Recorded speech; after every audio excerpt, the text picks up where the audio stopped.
we're moving on to agenda item 5, which is consideration of a motion to approve the consent agenda. The consent agenda includes the approval of the minutes for our July 18th council minutes and executive session, as well as consideration of a motion to approve surplus and disposition of a case tractor and a Massey Ferguson tractor in the public utilities department. Is there a motion to approve? Mr. Mayor, if I may, there needs to be a correction made to the minutes on 7/18/2023, item number 12. It shows an approval of a resolution 2-1. However, in the voting section of our charter, 4-1, enactment of ordinances, vote required authority of mayor, the language specifically says, voting on the adoption of ordinances shall be by voice vote, except as otherwise provided in this charter, a affirmative vote of 3 council members shall be required for the adoption of any ordinance, resolution, or motion. In the event of vacancies in office, resulting in less than a quorum, then the remaining council members in that office shall constitute a quorum and shall be authorized to transact the business of the council. Now, mind you, this is the exact same section of the charter that authorizes the mayor to vote in the event of a tie. As a result, a 2-1 vote of an ordinance is a failed motion, not an approved motion, because we need 3 votes affirmative. So the minutes need to be amended to show that that motion did not pass. Okay.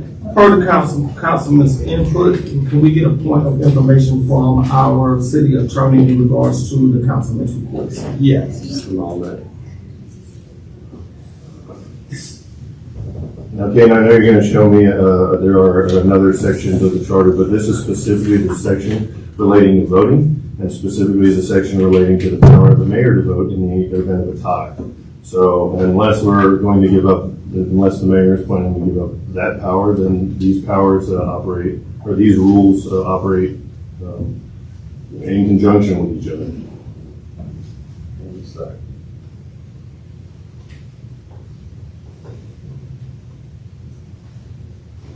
So, reading from, it says that 3 council members shall constitute a quorum and shall be authorized to transact the business of the council. Voting on the adoption of ordinance shall be taken by voice vote, shall be recorded. And it says that the— What section are you reading from, please? 4-1. Thank you. Let me try that again, Phil. I got a screenshot of it. 4-1. It's 4-1, section 8. I know, I'm referring to another one here, because it does say, it's 4-1, it's like 4-1B. 4-1B refers to the tie. But the 4-1C refers to taking the ordinances to the mayor. And 4-1D refers into posting ordinances. 4-1A handles voting. Can I get back to you give me 5 minutes, if I may? I'm just trying to find where this language is with the 3 council members. You just caught me off guard here. Give me 5 minutes. Okay. Come back to it. Do we need to? Are you talking about section 2? I don't know. There's another section, section 2, but again, this section specifically is a voting section, not a general business section. And yes, 3 members of council can constitute a quorum and conduct business. However, you got to vote 3-0 to pass things. That's how it works. Except as otherwise done it says except as otherwise provided. Well, that would be things like when we have to vote unanimously. It's very clear. I know, it said the otherwise provided part. But this is the voting section, King. Right. I know, but let me just find that one part where it says. It's section 2.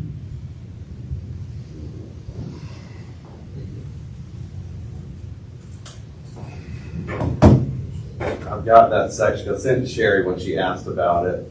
Yes, it's section 2 under the general powers, not under the voting. But I'm looking at that. Can't find that one section. I'm looking for it. 3 council members. Let me find it.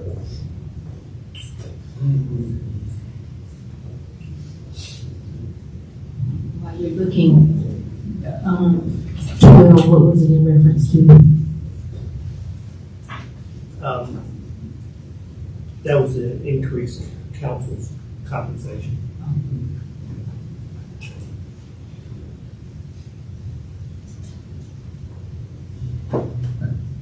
Mr. Mayor, might I suggest we move on to the next agenda item and defer this one and come back when our attorney is ready?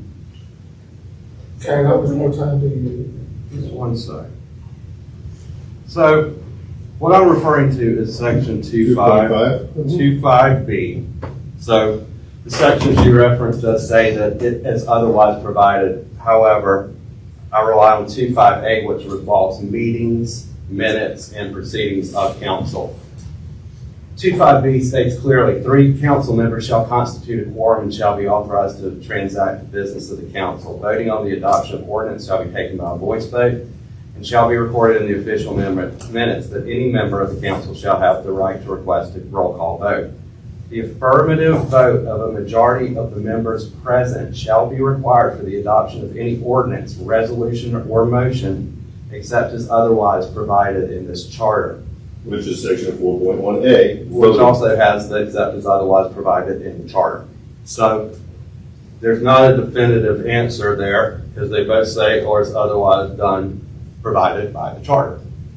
Have we exercised 4.1B before? So there's a precedence in us using 4.1 as our guideline.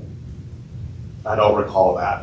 Anytime the mayor's voted to break a tie or anytime the tie has been broken, 4.1.B has been followed. That's with a mere tie vote. Correct. Right. So you're following 4.1 as a general rule. We can't just pick and choose which ones we follow. Okay, well, I'm relying on I relied on 25B for allowing that to move forward. I don't know what else to say on it. It says that. Well, I'm relying on 4.1A, so. So at this point right now, we have a motion on the floor with an amendment to the minutes for the council meeting on the 18th. Is there a second to the proposed motion? I'm sorry, I didn't hear a motion. We have to correct the minutes, so. So correct the Yeah. minutes to reflect, what do you want it to reflect?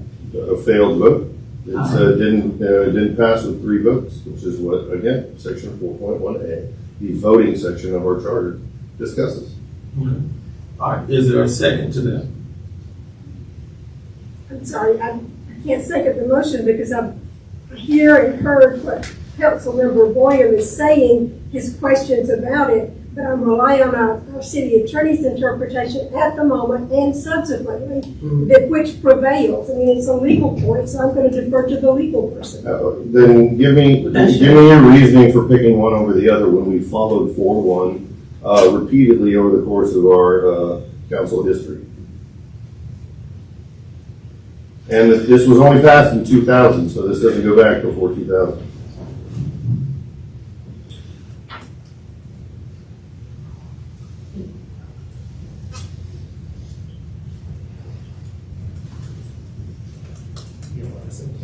No. And here's the thing, Kane is just an advisor. Yes. This is the charter is what we go by, regardless of what Kane says. That we follow the charter. As a matter of fact, our attorney can give us bad advice against the charter. It doesn't change the charter. And there is no bad advice here. We have a contradiction in terms here. Sure. We've got 4.1A, which states that you got to have 3 votes. And then we got that 2.6 that says 3 constitutes a quorum and majority of the quorum can constitute. So there's a conflict between our charter provisions. 4.1 also states that 3 is a quorum. It also states that 3 has to be 3 is a voted. quorum. There's no Yes, doubt 3 is a about quorum, yes. That's not, and 3 can conduct business. Or you also require 3 votes. it. And it also is a section that says the mayor can vote in section of the time. Let's ask, as a point of information, does the 3 votes have to all be the same? Does the charter say all of the 3 votes have to be the same, or there has to just be 3 votes? 3 affirmative votes. Affirmative vote of 3 council members shall be required. It's in right there. But then again, And that's clear language. but then, Phil, it's also clear in 2.6 that 3 is a quorum and majority of members present can pass any resolution, ordinance, or motion. But it's clear that this is I the know. voting section. I know. I'm aware of that. There's a contradiction. Okay. So this is the identified voting section. Would you agree that this handles most of the But voting? meetings and minutes, 4.1? but No, 2.6 4.1 handles voting. and 2.6 handles meetings. Correct. Yes. All right, so let's get a point of information from our city manager. Mayor, member of the council, I understand Mr. Boyer's point of view, but for these purposes, the minutes are correct, that that's the action that was taken. The point of order may be to bring the matter of concern back up, because this reflects the actual occurrence that occurred at that meeting. His is a point of clarification that needs to be brought up under another item for council to consider. Point of clarification, Mr. Kennedy. A I'm 2-1 sorry, vote I'm is sorry, a so failed can you vote. let him finish so we can get A clarification? 2-1 vote is not approved. It's a failed vote. Phil, can you please? So the minutes are incorrect. Yeah. Mr. Bennett, can you please finish so Yeah, that we we can got get it. clarification? Like, we understand that you have a point that you wanna make, but Okay. it's When you say that, unfair, it's it's unfair correct. to us if you keep cutting everybody off every time. Hey, Mr. Kenny has the floor. Again, the point that I'm making is these minutes reflect the happenings that occurred at the meeting. That is what That's happened, all. and this is the record of that meeting. The concern that the councilman was bringing up is about the action itself. That, to me, would appear, and that's why I'm leaning to Kane, that a point of order would be to bring that matter up under as another item for council to discuss and to consider if that action was appropriate. But the minutes are correct as to what occurred during that meeting. That's correct. Mr. Manager, if I may, the reason we approve the minutes is to make sure that the minutes are correct. Now, if there is incorrect information in the minutes and we approve it, then we are justifying what happened in the meeting. What I'm suggesting is that the 2-1 is not an approval. It is a fail. It says approval in the minutes. If I were to vote for those minutes, that would be me admitting that that was a past ordinance. It is not. It failed. It should reflect it in the minutes. That is my point of bringing it up at this time. So the minutes are not gospel. They're a recording of what happened, and we can comment on the correctness of that recording. That's what we're here to do. So this idea that the minutes are sacrosanct is not accurate. I didn't say that it was sacrosanct. I just said it reflects what actually happened at the meeting. Yes. That is what happened at the meeting. Yes. Mr. Mayor, Yes. might I suggest we ask our clerk if it would be okay to amend the minutes to say the motion passed on advice of council at the time, in parentheses subsequently challenged? What was challenged? Subsequently challenged the passage of the motion, whether it was valid or not. It wasn't challenged in the meeting, so that No, can't be it reflected in was, the it minutes. was. I turned to Kane and said, we can do this 2-1. Oh, okay. Yes. And he said yes. So on advice of council, the motion passed. And then in parentheses, to satisfy your point now that you're bringing up, subsequently challenged, and then we decide what to do moving forward, whether we have to do anything legally. But that would reflect your concern that it was subsequently challenged, but we could note in the minutes that on advice of council, it passed 2-1. Well, Is did that satisfactory, council sir? consider 4-1A? Of course before we the do. Did council No, consider? I asked him a question. No, you're asking her. You say, She interrupted me. I was asking him a question. Did you consider 4-1A before? Let's maintain the quorum. With that being said, let us, we're going to have to lean on the actions as is, and the minutes reflect the action that took place at that time. There is a motion that's on the floor for as far as the amendment. Is there a second to that motion? as it is? What council? All right, seeing that there is no second, is there another motion? Motion to approve. Is there a second? Second. All those in favor? Aye. Any opposed? Nay. All right. I didn't hear your vote, Ms. Walker. I vote to approve. All right, let it show that agenda item 3 has passed on a 3-1 vote. 5. Huh? 5. A 5, I'm sorry. I'm still looking at the good stuff from prior board.